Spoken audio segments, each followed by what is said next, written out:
I'll start by giving you a little bit of some statistics on what's going on around the world. Of course, these areas, the divorce rate is higher, as you may perhaps anticipate. In terms of the divorce rates around the world, USA is number 10 with 53%. That means almost 1 in every 2 marriages in the US right now end up in divorce. France, 55%. Cuba, 56%. Estonia, 58%. Luxembourg, 60%. That's quite high. Spain, 63%. Czech, 66%. Hungary, 67%. Portugal, 68%. Who can make a wild guess? Where do we have the highest divorce rate? Let's make a guess. Which nation? Belgium. Only 30% of marriages stand. 70% of all marriages in Brussels especially end up in divorce. What do you think is the current rate in Kenya? Nyeri especially. Nyeri women, what is the divorce rate? Now, these statistics are from Elena as at 15th of January, so they are recent. Now, a little bit facts about marriage. This is what I found. 50% of all marriages in the US roughly, we saw precisely by this year, about 53%, end up in divorce. First marriages. Here's the story. 67% of second marriages end up in divorce. Now they go ahead and marry the third time. 73% of that marriages end up in divorce. That means you have a higher chance of winning in your marriage in your first marriage than in second, third, or other subsequent marriages. So every time you look at your spouse and feel like you're dissatisfied, please remember this. Statistics don't cheat, figures do not cheat. You know, the grass looks greener where? The other side. So I suggest today, think twice before you leave your spouse. I wrote some notes here. You have a higher chance in your first marriage than in subsequent fallacies. Why not invest in your current relationship? What do you imagine you do in ensuing fantasies? But some people tell me, Doc, it's so painful in my marriage. I've wasted a lot of time. I can't stay in it anymore. Then don't waste the pain. You've been there for 5 years, 7 years. You've gone through the drama. My findings has been this. A lot of marriages break between the 5th and the 7th year. And if you've already gone past the 7th year, you're in your 8th year. If there is no verbal or physical abuse, you have a higher chance working on that marriage than quitting and trying another one. The only disclaimer, if somebody continually verbally and physically abuses you for a long time, your life will either become vegetative. That is for sure. If somebody tells you you're a loser, you can't make it, you can't do anything, I pray if they are here, God is going to touch them and they're going to change that working vocabulary, because eventually that becomes your eventual reality. You cannot perform in a manner that is inconsistent with the words you are consuming on a day-to-day basis. Now, some people tell me, well, in our marriage, we have no sex, the love is gone with the weeds, we have no feelings for each other. Then I ask them, can you come for Winning Families at Green Hills? Can you go for counseling? I can't afford. How much is your marriage worth? You invest in many things, and marriage never works. It's cost to work. You invest in school fees for your children, sometimes to the tunes of 100,000. But in any given year, very few of us deliberately invest in our marriages. Would you agree with me? And then you complain marriage never works. I repeat, it doesn't work. It is cost to work. The real question is this: how much investment have you made? You have bought a lot of plots, Chaka Place, and Kitengela and Syokimau. How much have you invested in your marriage? Because if it's worth it, then there is an investment for it. If there's no investment for it, it's not worth it. Show me where your money is, and I'll show you where your heart is. It's very easy to tell me what is important for you. I value my health, I value my family. I value my children. But as a mentor, if I truly want to know what is imperative for you, I need to check on the two things: your schedule and your finances. How you spend your time, how you spend your money. I don't need you to explain to me what you value. Where your money is, there your heart is. What gets scheduled gets done. If I study your money and your time, I get to know your heart, period. It's not what you say, it's what you schedule and where you put your investment. That's what you value. There is someone listening to me here. They have no problem tonight or any other day to go drink 10,000, but they have a problem investing 1,000 for a seminar like this. And then we conclude marriage never works. And then by the time you're going to a counselor or a mentor or a life coach, some of these things are beyond repair. You've got to deliberately invest in your marriage. And so I ask you that question again: how much is your marriage worth? How much is your happiness worth? Who do you think will ever invest in your marriage? That's the question I want to ask you right now. In the time I've dealt with people in respect to matters marriage, the biggest battle has always been love and respect. So the first thing I hear every woman say, he doesn't love me. And the first thing I hear from men, she doesn't respect me. The first complaint the world over, I have had the privilege of traveling every continent. Last month, we were in 3 nations, Singapore, Malaysia, and Thailand. And I'll be taking this message this year in no less than 15 countries. And whether I'm talking to Indians or Africans, the number one complaint of all men, I don't feel respected. The number one complaint of all women, I don't feel loved. So this is the big question: what is this love and what is this respect? And here are some of the responses you people have given me. When a woman says she doesn't feel loved, this is exactly what she says. She wants you to spend quality time with her. For her, the time you spend together means love. Now that you are able to bring her in this meeting, she feels loved. And most likely tonight, things are going to be very hot. Calling her and updating her on what you're doing, for her it means love. But we don't do it in Africa. Especially we don't come from Nyanza. Why should we keep texting her? We are busy buying plots. She doesn't feel loved. Take time of your busy schedule. Out of 24 hours, I don't believe you can lack just a second or two to say, I love you. According to her, love means call me, update me, tell me I love you. Every man listening to my voice, your thoughts don't bless her. She wants to hear it. Love never spoken is not love. Si anaona, watoto nimeremisha, fees nimelipa. What else does she need from you? She needs to hear it from you. Don't make her just a financial partner. She wants to be your lover. What does she mean? She wants attention. She wants to be listened. No comparisons. Don't show interest to other women. Don't walk down the streets of Nyeri and begin having a long delay of your eyes. Every woman wants to know that your full attention is on her. Every time you spend time with your children, the woman interprets it to be love for her. Men can't understand this. There's a part in our brain that is dead. It doesn't understand this, the right part. But trust me, every time you do homework with children, you play with them, you go visit them, you go for visiting day, you go for that AGM, there's a boring speaker, but you stay there just because of your child. That woman feels loved. Sometimes we need gifts and surprises. You came with your wife? No domestics today. Any gift this year? A surprise? Fantastic. Fair enough. You came with your wife? Any surprise this year? No. Now, if I ask these men, do you love your wife? What is the answer? Yes. But according to the women, we need some surprises. That's our definition of love. Outings. Apart from today's outing, how many can confess there has not been an outing this year? How many can confess there has not been an outing this year? Specifically, not family outing with your children at Green Hill. You, two of you. How many can confess there has not been an outing? According to her, she doesn't feel loved. What am I doing? I'm breaking it to men. What the woman means, she doesn't feel loved. Consult.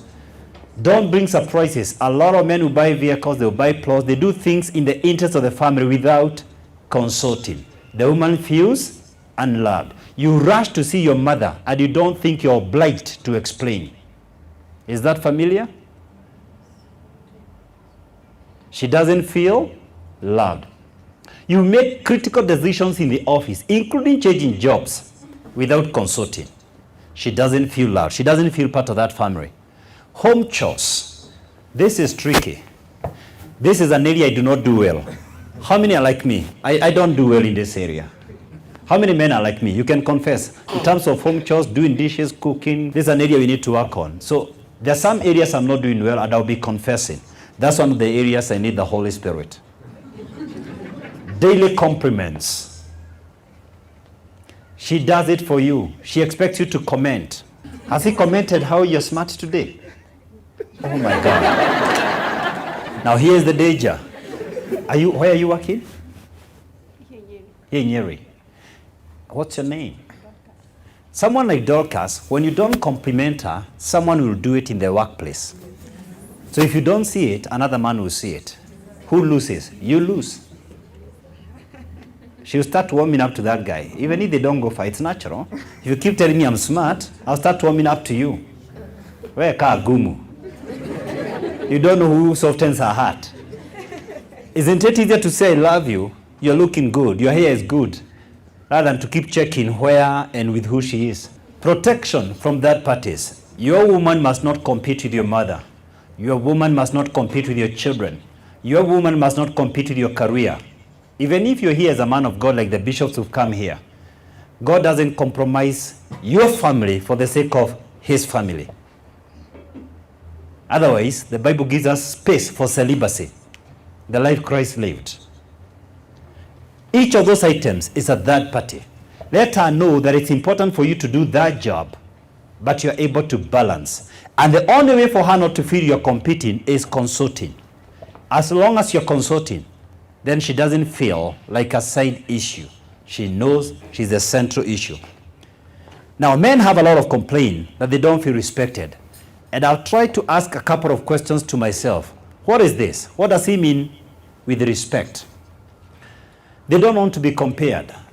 And every time you keep talking about, for example, after this meeting, let me give you a warning as a woman. Don't discuss too much about Dr. Kinyanjui. Discuss the topic. Discuss what I was saying, not me. You begin to compare your husband with other men unawares. It doesn't matter the career that other guy is doing.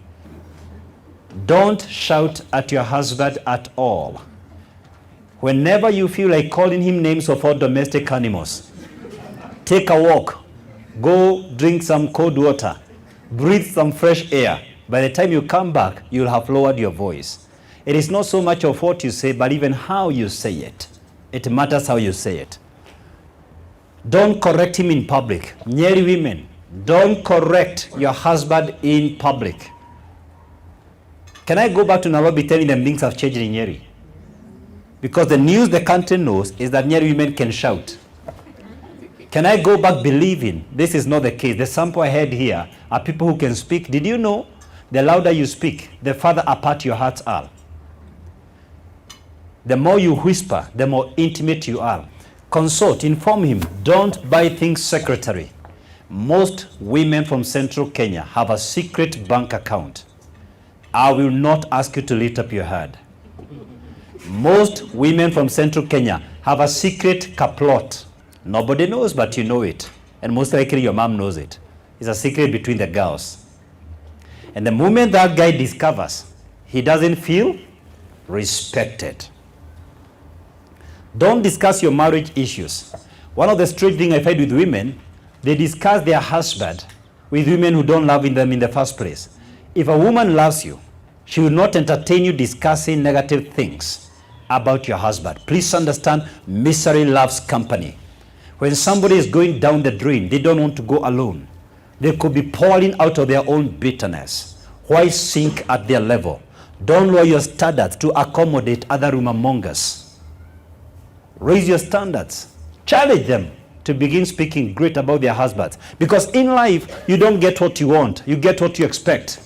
A lot of people expect to be disappointed and they end up not disappointed. They expect to fail. They end up not disappointed. Let me say this. You don't get what you want in life. You get what you expect. If you expect to be broke, you will not be disappointed. If you expect to divorce, you will not be disappointed. If you expect to be fired from your job, you will not be disappointed. If you expect your business to fail, you will not be disappointed. If the results in your life are not consistent with what you desire in your heart, I invite you to inspect your heart, because then there's a conflict between what you expect and what you're getting. You get in life what you expect, not what you want, unless what you want and what you expect are incongruent. For men, respect means sex. This is a hard thing to explain. If you're not willing to make love in that home, what's that? If he's always reaching out to you from January to December, there's no time you show like you're feeling it. He starts questioning whether he's doing it properly, and he might go to test elsewhere to see whether he has an issue. You know, matters become sensitive when they are real. The moment you control your husband sexually, you're in witchcraft. The simple definition of witchcraft is manipulation. Don't manipulate your husband sexually. Leave the fight in the sitting room. Get back to bed even when you don't feel it. You can even use it for making up. Your body does not belong to you. It belongs to you both.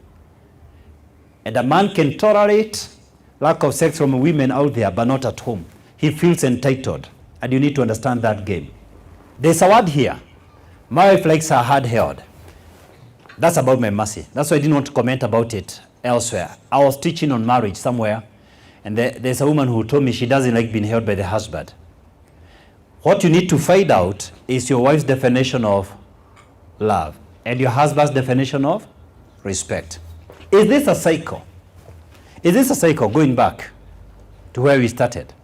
If she doesn't feel love, she doesn't respect him. If he doesn't feel respected, he doesn't love her. From a biblical perspective, no. Love precedes respect. Love is greater than respect, and I'll be showing you that. A woman submits naturally to love. She should not sit down to plan how to submit or to respect you. It is the man who started the relationship. It is the man who gave the leadership to that marriage. From a biblical perspective, when you love her as Christ loved the church, she naturally submits to you. She doesn't need lectures on submission. Love is greater than respect. Love precedes respect. We didn't choose Christ. He chose us. He says, you didn't choose me, but I chose you. There's an area I want us to think through together. When a woman speaks, the man naturally does not hear the same thing. So I want to ask this. When a woman says, can we talk? What does the man hear? The man hears, you are in trouble. When the woman says, Bob is doing really well, do you know what he hears? You are not man enough. When you go home and say how Kemani is doing well, that's not what he hears. He hears you don't measure up. When you say, I'm tired, I am sleepy, do you know what he hears? I don't want sex today. In fact, in the evening when you say you have a headache, he already knows what you're saying. Do you want dinner? This is a very serious question that is very common in Nyeri. Unataka kukula leo? Never ever ask your husband like that. Even if he told you he's coming from a dinner in a conference, let him say no. Don't ask your husband whether he needs to eat. What's wrong with you? This is what he hears. I hope you've eaten where you are. I hope you don't disturb me. Don't ask about dinner. Find a way of serving him, or let him know you're about to serve food. Let him be saying what? No, I'm okay. I have what it takes to do it. You've told him to fix water, or electricity, or a bulb, or sewer, or a broken stool. And then he doesn't do it the next 3 weeks. The guy is just thinking about work. And finally he drew the word. I have what it takes to do it. This is what he hears. My assistance is not needed. I'm not even needed here. That's what he hears. When will you be home? That's a very serious question when you're asking the man. This is what he hears. I want to control your every movement. I want to monitor everything you're doing. You have no space. Now, the same thing with men. What he says is not necessarily what the wife hears.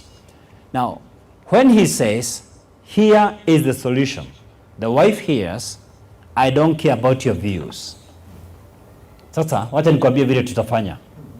What she hears, your views are not important. When you say, don't be so emotional, she hears, your feelings aren't important. I don't care what you're going through. When you say, okay, fine, she hears, I'm so annoyed at you right now. Things are not okay. When you say nothing is wrong, she hears, you have offended me. And I'm saying this because the primary reason we quarrel is communication. Now, when he says, Samantha is really nice, I am interested with Samantha. I'm not yet done with Samantha. You look beautiful today. If you have not been telling her she looks beautiful, she hears, I've never seen you this beautiful before. You never dress right. You never look good. Today is the only day you're beautiful. If you have not been saying it, she might wonder, who taught you to tell people they are beautiful? The other question I wanted us to deal with is everything the woman says exactly what she means. When a woman says, I'm just checking on you, what she really means, I want to know where you are. Usually with who? Doing what? She's not just checking on you. And women even listen, when they pick your phone, they're listening on the background noise to know the environment. They can be as subtle as a serpent, you know. They're listening to the waves to know whether there's a fountain there. I have no clothes to wear. There is no new one, exactly. She has no new outfit. That's exactly what she means. When a man says, I have no clothes to wear, what does the man mean? They are dirty. They are not washed. They are not ironed. But when the woman says, I have no clothes to wear, he's telling you, please, you have not bought any new outfit. What are you doing tonight? When the woman says that, she means, we are hanging out later tonight. Do you have any other business? I'm your agenda. I hope you have no other plan. I am your plan. When she gives you only one word, then it's a long sentence. When she just says fine, those are paragraphs. Me, I never do that. That tells you she keeps doing that. When a woman uses the word never, be very suspicious. She's fearing you've been intimidating her. So it is your safest house to retreat. I never do it. That guy keeps calling me. Good. I don't know what's wrong with this guy. He keeps calling me. What's wrong with him? Other dudes want me too. That guy keeps calling me. She's not telling you how the guy is nagging or bothering. She's telling you she's still in the market. Bado ako kwa soko. I wish my stomach was flatter. I need to know a guy who can decode this one. And some men are so foolish to say, oh yeah, it's quite fat. That's the most foolish thing to say. You need the spirit of wisdom. Never confirm her fatness. When she's saying that, she wants the exact opposite. No, you're okay. You're looking good, honey. Why are you not complimenting me? When she says, oh, you're going to sleep. I thought you'd stay up later. We are not having sex tonight. That's news. Unaniambia nini wewe? By the way, when a woman says this, please don't expect her to initiate in another way. That's her language of initiating. What time are you coming home tonight? Are you with Jerry? Who are you hanging out with? Are you playing around with girls tonight? So rather than waiting for this question, what should we do as men? Say it earlier. Don't wait for that phone call. What time are you coming tonight? Go ahead of her and tell her the time you'll be coming. Update her. I expected to be home by 7 o'clock, but I'm still in Keno. There's a new joint where we take coffee, and I felt like sleeping on the wheel. I decided coffee can keep me alert. So honey, please, I might take more than an hour than earlier planned. You will not receive this question. Because the question is, are you dropping another girl who is on her way to Muranga and then drive the Sagana Road? Now, does he always mean what he says? I think so. What do you think? Men always mean what they say and say what they mean. Don't you think so? I think so. Ladies, what's your view? Do they always mean what they say? I think so. Men are like the Lord. What they say is what they mean. What they mean is what they say. They are yes and amen. So sometimes when he says, I will call you, he's telling you, I am busy. Jipe shuguri. Does that make sense, man? When he says, I'll call you, he will not call you. He's just telling you, please avoid bothering me. Don't you know I'm serious business with the governor? Na wewe ni kupika tu napika. Normally it's annoying because there's a lot of work at home or elsewhere. And most of you are working also in the marketplace and you have to go and fix dinner or other things at home. But that's exactly what he means. When he says, I didn't mean it, I didn't expect you to be upset. You know what he's telling you? Are you so petty? That's what he's telling you. When he says, can we talk about it later? Can we drop it permanently? There's no later. Forget about it. Can we drop it permanently? When he says, you look incredible in that dress, please, can we go now? It's time for church. He's not liking the dress. You are overdressing. Get out of the dressing table, let's go.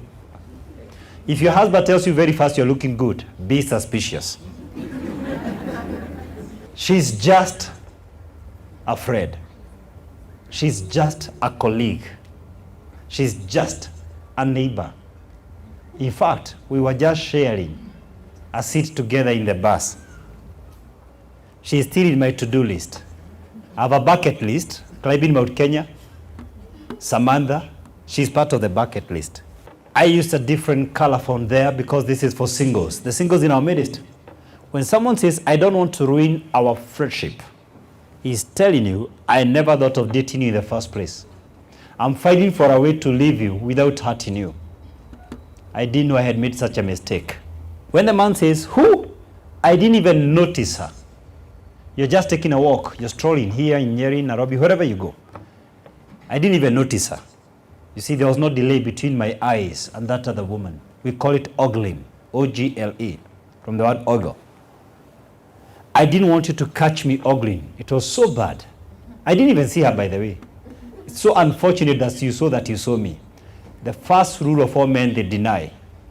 They saw the trees. They saw the vehicles. No, I didn't even see the lady. She was in which color again? This again for singles, in blue. You are the most beautiful girl I've ever seen. I think by now you should know that this is not a true statement. It's not a genuine statement. But somehow, women don't mind hearing this lie. And men know it. So long as your eyes cross properly, and he says it eyeball to eyeball, and penetrates into your spirit, you begin believing the lie. And the rest is history. He's telling you what? Can we have sex? On your first date. The single ladies in our midst never beg for love. Why beg for what you're already entitled? I'll tell you a very simple thing. Every single woman imagines there's another girl more beautiful than she is. That's just a fact. I want you to know this. Men are not necessarily attracted by beautiful women. They are attracted by confident women. When you're confident, you are attractive. Your own self-rejection turns people away. Your own self-acceptance attracts people towards you. So here's my message for you. Never play anybody's afterthought. You know, there are some guys who look for a night date on Friday, and when they don't get any date, now they remember you. You're normally an afterthought. Add value to yourself by being rare. There is value in scarcity. That's why you pay more for diamonds and gold than for building rocks. Be sure you are part of the schedule. You are not a side hustle. Go for gym or for stretches like Zumba and aerobics together with other people, because then you activate endorphins, the feel-good hormones. And when you activate them, you are able to attract love to you because you have positive energy. If you stay for too long and you're not attracting people near you, love yourself. Love your own company. Have you become addicted to a life without you? Don't you realize you can run away from a bad relationship? You can run away from a bad boss or a bad climate, but you'll never run away from yourself. You are stuck with you day in, day out. Begin treating yourself. Buy that home if you can. Develop yourself professionally. Buy that car if you can. Don't worry. Some women think, if I continue to develop, I'm going to be a high flyer. Engage a relationship on a higher value. You can lose your hands. You can lose your legs. You cannot foresee 10 years from now or 15 years from now. Sell that which can never lose value. Your true value comes from God. There is nothing you wear that defines you. There is nothing you drive that gives you significance. Your value comes from God. One more word for the single men. Every time you date a woman, even if they are born again, Holy Ghost filled, I want you to know this. Every time you invite a woman for a coffee date or dinner date, number one, they are suspicious you want to sleep with them. Trust me. Refuse to play that league. Refuse to play that game. They're already suspicious. So respect yourself and play a higher ball. Because that's what they expect. Every hyena is sleeping with girls. Play a different game altogether. You don't need to be taught how to sleep with a woman. Every male knows how to sleep with his female counterpart. It's sealed in nature. No need for lessons. Ask the cats and the dogs and the horses. No need for tutorials. So raise your standard and operate at a higher game and let her know you're not going for her body. You're going for full package. You're looking for convergence of your hopes and aspirations and dreams. You're looking for convergence of your career goals. You're not just going for the body, you're going for everything. When a man says, look, I am sorry. He says, I'm sick of arguing. Can we move on to the hot makeup sex now? Can we get down to business? Tuende kwa vitendo. Men are action guys. Women like connecting and relating through conversations. You need to loosen up through play. A lot of Africans don't know how to play, especially women. At least you find men playing pool. I'm not talking of serious sports like football. I'm talking of just playing for loosening up. Plato said this. You can learn someone through 1 hour of play than through an entire year of conversation. Play is the very object of the human life. You don't stop playing because you got old. You get old because you stop playing. How do you know Jim? If a man ever asks you that question, how do you know Jim? This is a very dangerous question. What does he mean? Have you had sex with Jim? Have you been intimate with Jim? Maybe you should think about exercising. You got it. If a man comes home and gives you a ticket for a gym club and tells you in Green Hills, Nyeri, there's a nice gym, he's communicating a message. Not necessarily you're too fat, but the fat is in the wrong place. There's some fat they don't mind. So I think I'll add in my notes, you're getting fat the wrong place. Now, that was a preamble. We want to discuss the never-ending love. And I'll discuss with you 3 items tonight. And the very first time I want to discuss with you is reasons for divorce in young marriages.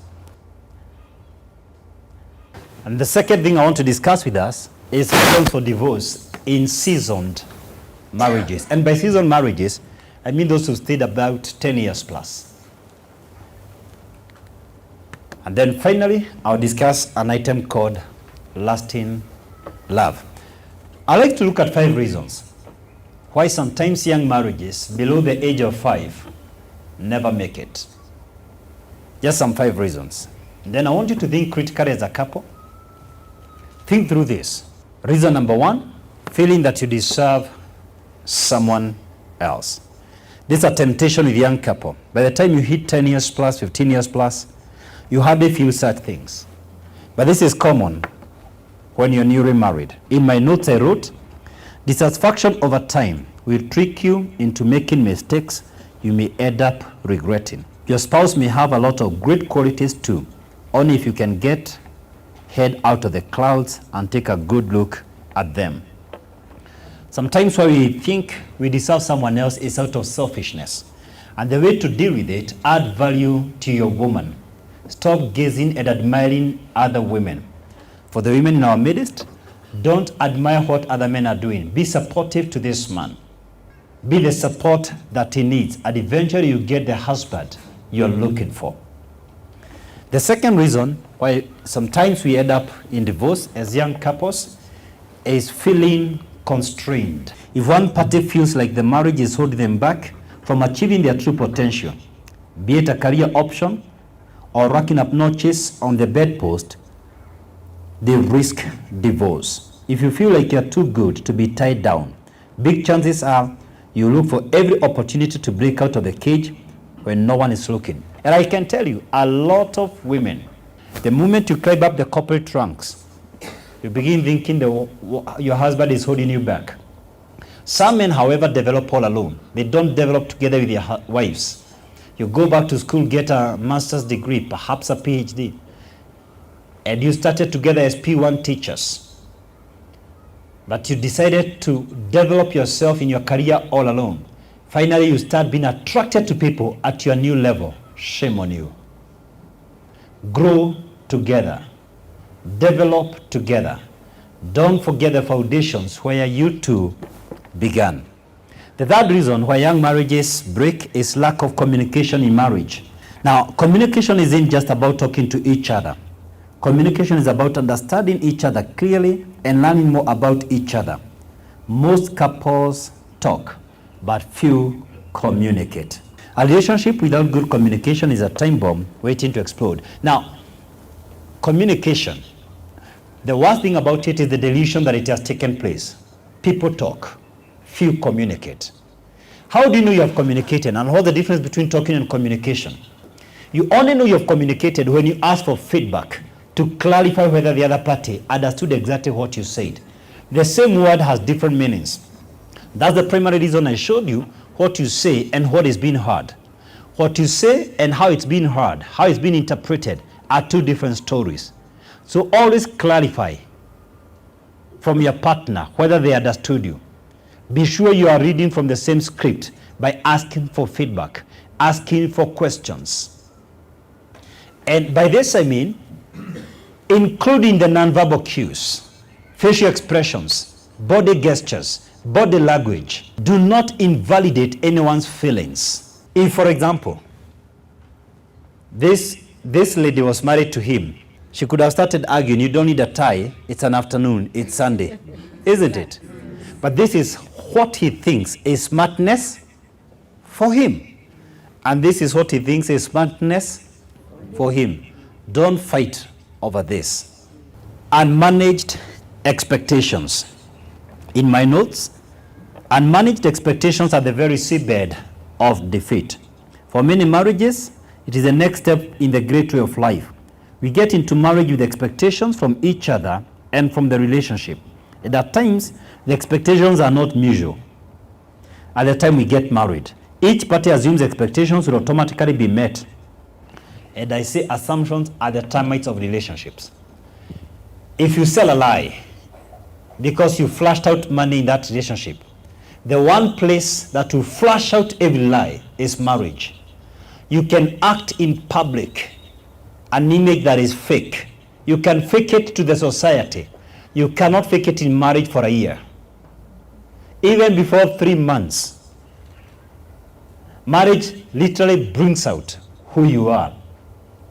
Marriage doesn't change people. I've had a lot of people saying this guy got married and he changed. No, marriage doesn't change people. Marriage reveals people. It brings out who you truly are. So you got into this relationship because you knew this woman or this man is wealthy. You bought a lie. And that expectation is cut short. That marriage is in a risk. If you are already in a trap, you're already in this marriage and you're listening to me, what you need right now is to begin managing your expectations in that marriage. Discuss openly. This is what I'd expected of you. Let's work it out from now henceforth. It's never too late to be what you might have been. It's never too late to get your ideal marriage.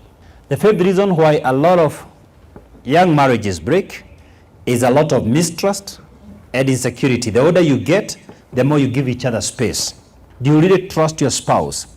Do you find that their behavior is suspicious, especially when they are talking to a friend over the phone? And I ask this, for those of you who are 5 years and less, do you keep checking a message or a WhatsApp until you can stop showering to rush to check what text she has just received? Can the milk spill over because your husband's phone that was on the sitting room, a message has come and you know it's more important to check that message than the milk?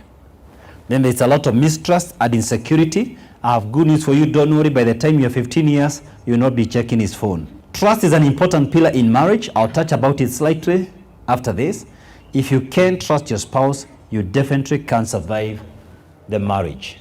One major reason a lot of marriages are in a problem, and we are going to see how we are going to bring a solution, is because the overwhelming majority of you are told right from Sunday school, sex is a preserve for marriage, but you did not honor it. And I want to be very open with that. So, because you knew you're going to get married to this woman, and you're going to get married to this man, you decided to test the fruit, to test drive before tying the knot. Of course, you came to Bishop in pretense, you wore a holy face, and he did his thing. He pronounced blessings over your life. Without realizing, you are not cheating him, you are cheating yourself. The moment you crossed over, you both got into a relationship suspicious of each other. And I'm saying this primarily because of two things. One, for the singles who are in our midst. If you're here and you're single and you're listening to me, the number one reason why you need to avoid premarital sex, it is not for the sake of the bishop, it is not for the sake of God. It is for your own sake. The things that God tells us are for our own good.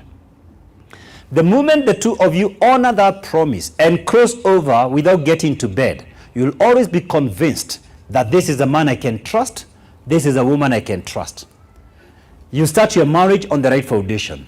One of my favorite preachers, a man of God I love and respect, Bishop Noel Jones from Los Angeles, divorced after 22 years of marriage. No marriage is beyond divorce. And the reason is simple. There's nothing the devil targets, there's nothing the enemy fights than marriage. Because God started the marriage unit even before the church. So for those of you who've stayed longer in marriage, here are the issues I want us to discuss. Number one in the list is infidelity. And the reason I want us to start with that, all marriages, not some, all marriages are tested on this at some point. The idea of infidelity almost always crops up in a marriage at some point or the other. You could find someone else extremely interesting, or you may find yourself constantly trying to cheat, either for the excitement or in the hope of satisfying your urges. What matters here is figuring out whether the juice is worth the squeeze. You could have gotten married without ever testing the juice, and you still can fall in the trap of affairs. The simple deal is this: there is only one way to avoid getting into this trap. Be an open epistle, be an open book, period. What do I mean by that? Let your wife, let your husband know where you are with who. You are one. He, she has a right into your privacy at any given moment. I'll repeat that. Disclose where you are, what you're doing. If you disclose your time and you disclose your money, if you disclose your time and disclose your money, you'll never have these issues we are discussing. Your money and how you spend reveals where your heart is. Your time reveals where your heart is. Only these two things reveal who you really are. Let your wife know, if you're a man, that you're meeting so and so. Disclose the agenda. Marriage was supposed to protect you from infidelity.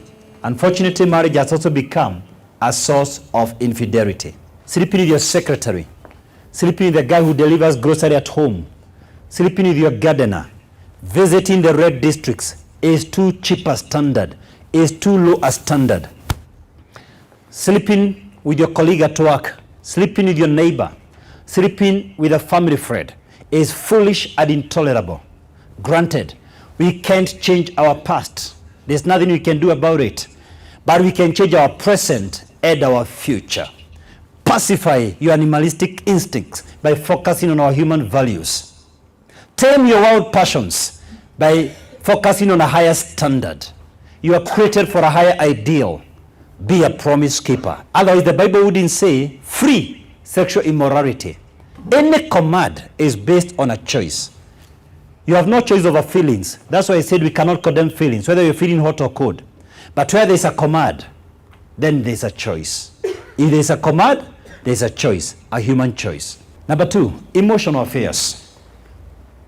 Of course, emotional affairs, I mean you literally haven't gone to bed together, but you're flirting on phone, especially these days on social media. Emotional affairs are the easiest to fall into, and at most times, you may not even realize it. Do you feel really comfortable with an opposite sex colleague at your workplace? And do you feel like this person really understands you and gives you the perfect advice for all your doubts? Or do you really feel happy and refreshed every time you have a long conversation with this friend of the opposite sex? The simple rule is this: if there is any text that you don't want your wife to see, you do not want your husband to see, then it's already an emotional affair, period. It doesn't matter how innocent it sounds to you, that's an affair. Because there must never be secrets between the two of you. Number three, differences in sexual interests. As relationships grow, the sexual excitement and the arousal too start to change. You see the same naked person every night. You know, initially, when she coughed, you turned your head. You watched her wear a tight dress, and she moved you. But now you have seen the naked body far too many days in a row. And you're wondering what next. And that's the reason why the single girls in our midst, you must continually hide that stuff. Because once you disclose everything, he has nothing else to hunt for. Men are created to hunt. When they have nothing to hunt, you'll be left all alone. Sex plays a pretty important part in a successful marriage. Work on it and get better at it. Nothing happens, everything is caused to happen. Things don't just happen. You can spice up your relationship once more by working on each other. Look for opportunities to go out together. Make it as a rule. Every week we are going to go out for dinner together. Every single quarter we may go for bush drives. For example, in Sense 11 Life Club, we take people for cruises. So we are taking people from Singapore to Thailand last month. This August we'll be taking them from Southampton in England all the way to Italy and back. Next year we'll be doing another one from Naples in Italy all the way to Barcelona in Spain. If you'd like to participate, please, we normally pay one year in advance. And why do we do these things? The average person from central Kenya, every time you get money, kaplot. So after you have 200 acres, 2,000 acres, so what next? You survive through this life looking for kaplot. Look for ways and means to spice up your relationship. And one way is to relate with like-minded people, people who are progressive, people who are in love. The fourth reason why marriages can break when they're seasoned, your spouse doesn't excite you anymore. In my notes I wrote, this can happen to spouses who are not fascinated or awed by their partners. It isn't just about sexual interests. You may like your spouse as a friend, but there's no passion when you're with each other. Both of you just live together. You lead two separate lives, although you're in the same house, and have become good friends. You know, you're just reporting issues. You know, a lot of couples, their communication is about issues. They report how their day was, not on one another. They don't compliment each other. They are just reporting how their day was.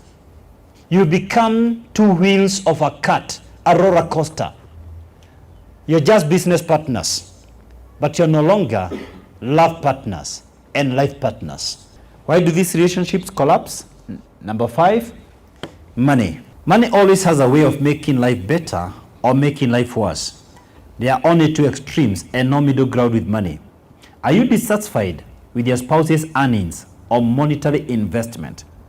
This may start off as a nagging thought to begin with, but unless you discuss this with your spouse, you could be heading down the road of divorce over time. It is almost impossible for two people to be earning the same money. God's view of marriage, there is no your money and my money. It is our money. There is no your mother and my mother-in-law. It is our mother. The two become one. Anything out of that is not marriage from God's perspective. You are two people living in one homestead. The Bible says we are joint heirs. What does that mean? Everything Jesus has is mine. Everything I have is his. There is no line. That's why when you are asked to tithe or give in church, the word used is the word pay. Pay tithe. Why? You don't have it in the first place. It's not yours. It belongs to Christ. But I also have good news for you. He doesn't have anything. It belongs to you. When he went on that cross, he exchanged our poverty for the riches of Abraham. So everything he has is mine, and everything I have is his. That's why Abraham sacrificed his only son. Why? He didn't have him in the first place. Abraham reasoned, I didn't have the boy in the first place. The boy belongs to God. If God tells me to give him anything, I will, because it's not mine. That's the church. That between Christ and the church, there is no 50-50. That's the worldly mathematics and economics. God's economics is 100%. So long as you're emotionally attached to money, your marriage is still at risk. Money has become a devil. The Bible says the love of money is the root of all evil. 1 Timothy 6:10. Of all things that Jesus would have compared that compete with God, he only picked one: money. You can't serve two masters. You can't serve Mammoth, the god of money, and serve God. And the only way to show God that you don't worship money is giving. That's the only way to show you are delivered from the god of Mammoth. And not just giving in church, even in your family. When you don't hold money emotionally. Where a car can have an accident and you sleep like a baby. Now, number 6, relationships can part because of having abusive or controlling relationships. If you have ever felt like your partner is trying to control you or to abuse you in some manner, it is best to have a conversation about it. At times, your spouse may not even realize that they are trying to manipulate you or to control you. And nobody wants to feel controlled, whether it's financially, whether it's career-wise, whether it's sexually.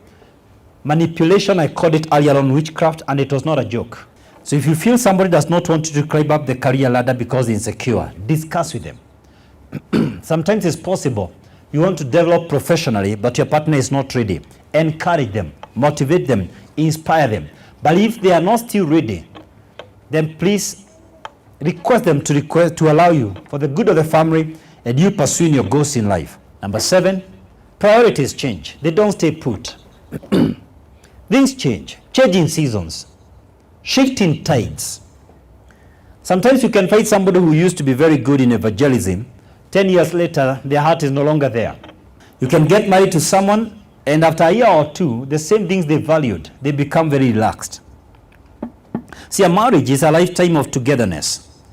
And as individuals, our priorities in life too change with time.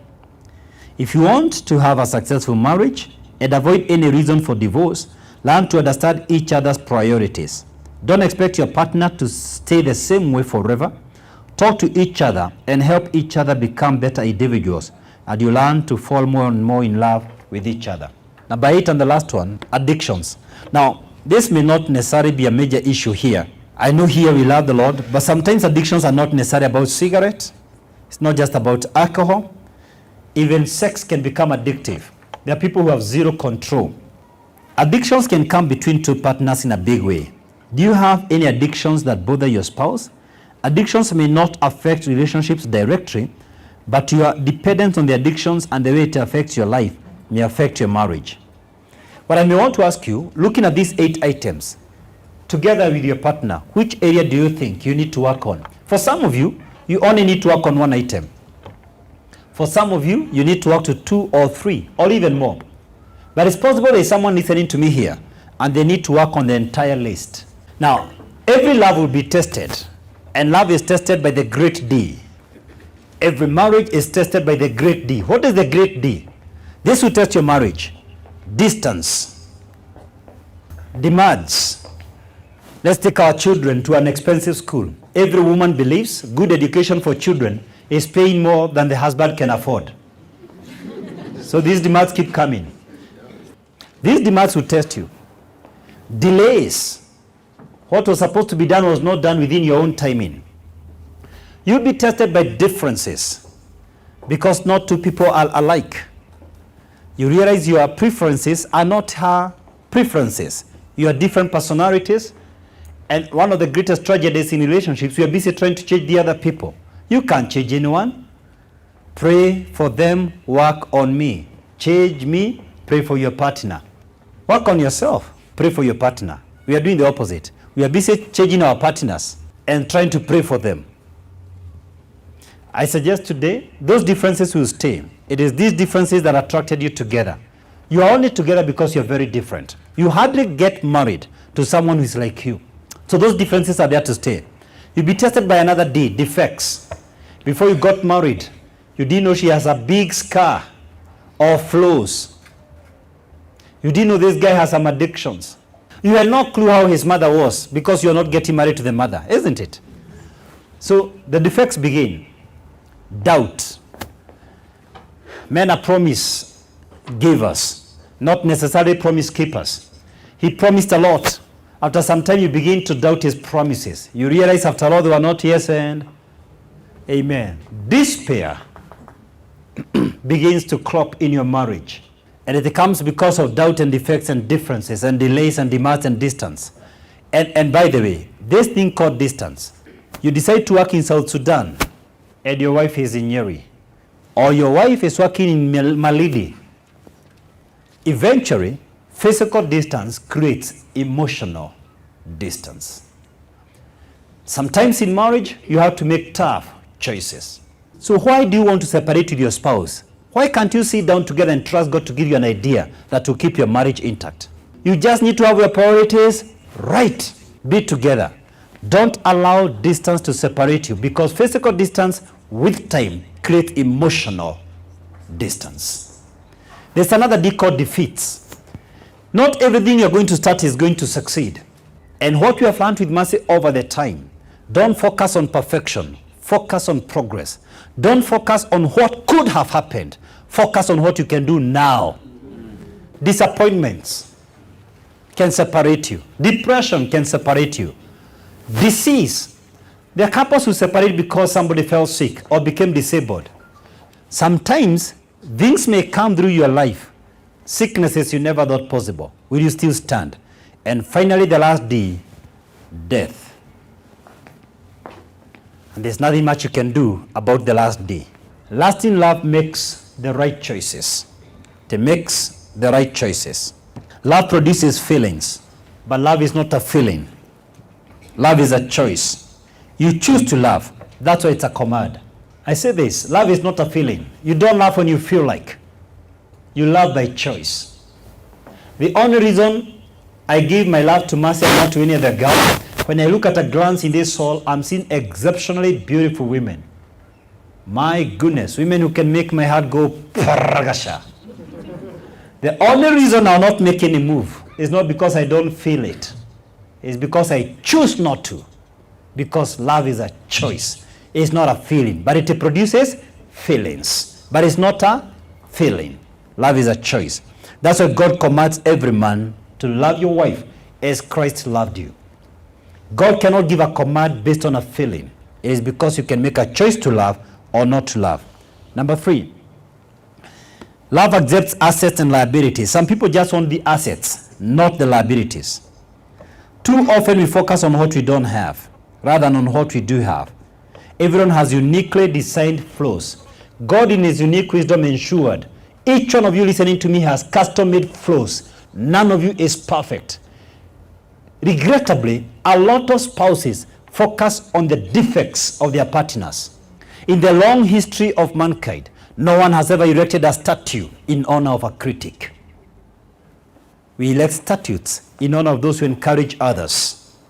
Now, number 4, needs investment. Lasting love needs investment. Now, any fool can fall in love. It's not about falling in love. It's a question of staying in love.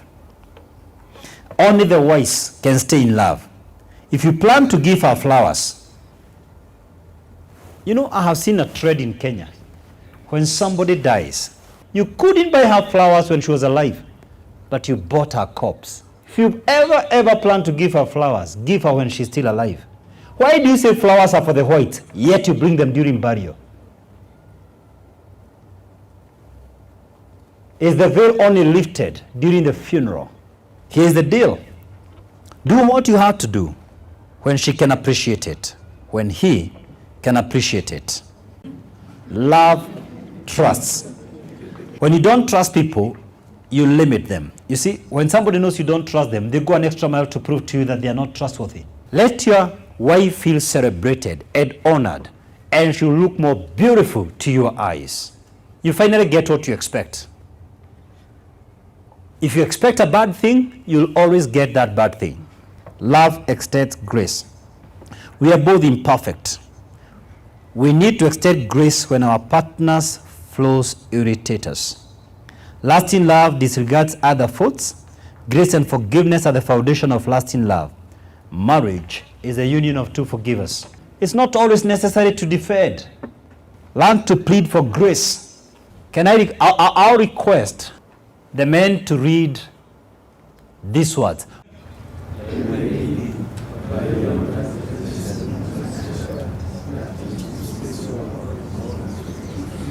Now, I want to hear the Juliets. Juliet, read this one.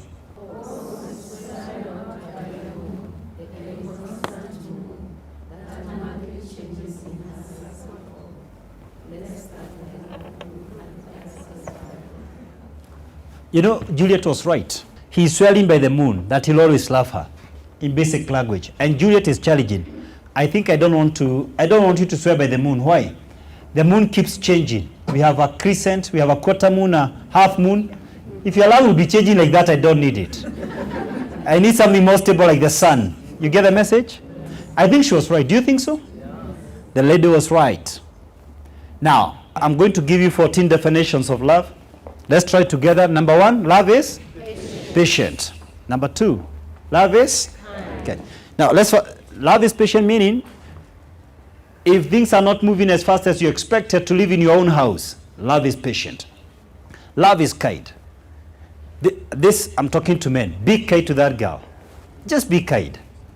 Don't use harsh words, because love is kind. Number 3, let's read together. It does not envy. That means if you see him talking with another woman, don't make judgments too fast. Love is not jealous. Love is secure. It's not envy. And because it is kind, you will first find out why he's talking with her before you make judgment. Love is number 4. Love does not boast. Doesn't keep reminding you how far I have gotten you from by my power and by my money. No, that's not love. Love is not boast. It's not proud. Love, number 5,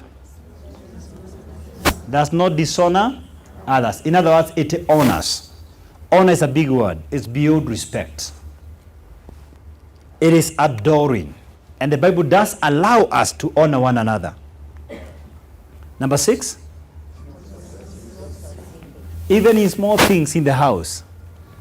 For the women in our midst, don't serve yourself food before you serve your husband. It is not self-seeking. Husbands, attend to her needs first before you attend to yours. You're always struggling and straining to meet the needs of the other party first. That's what love is. Number 7. Why? There will be circumstances for you to be angry. But in the Bible, anger has a time limit. Do not let the sun go down when you're still angry. But if you are easily angered, a snowball in hell has a higher chance to survive than your marriage. Because a marriage is the union of two forgivers. Nothing destroys marriage than anger. Anger comes because of selfishness and failure to communicate.